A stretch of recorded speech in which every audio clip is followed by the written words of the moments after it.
საქართველოს თავდაცვის მინისტრი წეროვანის რეაბილიტაციის ცენტრს ეწვია, სადაც 2008 წლის აგვისტოს ომსა და ISAF-ის საერთაშორისო მისიაში დაშავებული 7 სამხედრო მოსამსახურე ოჯახის წევრებთან ერთად რეაბილიტაციისა და დასვენების კურსს გადის.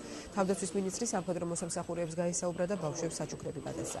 ჯარისკაცების მონახულების შემდეგ მინდია ჯანელიძე კომპლექსის საცხოვრებელ პირობებსა და ინფრასტრუქტურას პირადად გაეცნო. მინდია ჯანელიძესთან ერთად რეაბილიტაციის ცენტრში იმყოფებოდნენ საქართველოს შეიარაღებული ძალების გენერალური შტაბის უფროსი და სხვა ოფიციალური პირები.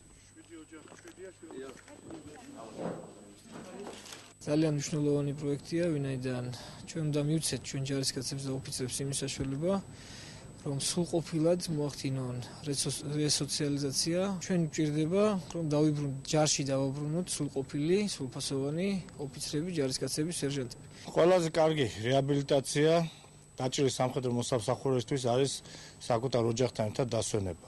სწორედ ამის გათვალისწინებით თავდაცვის სამინისტრო ყველა პირობას უქმნით ჩვენ მებრძოლებს, რათა მათ აღიდგინონ თავის ფიზიკური და სულიერი მდგომარეობა ოჯახის წევრებთან ერთად. გავდივართ სამედიცინო და ფსიქოლოგიური რეაბილიტაციის კურსს.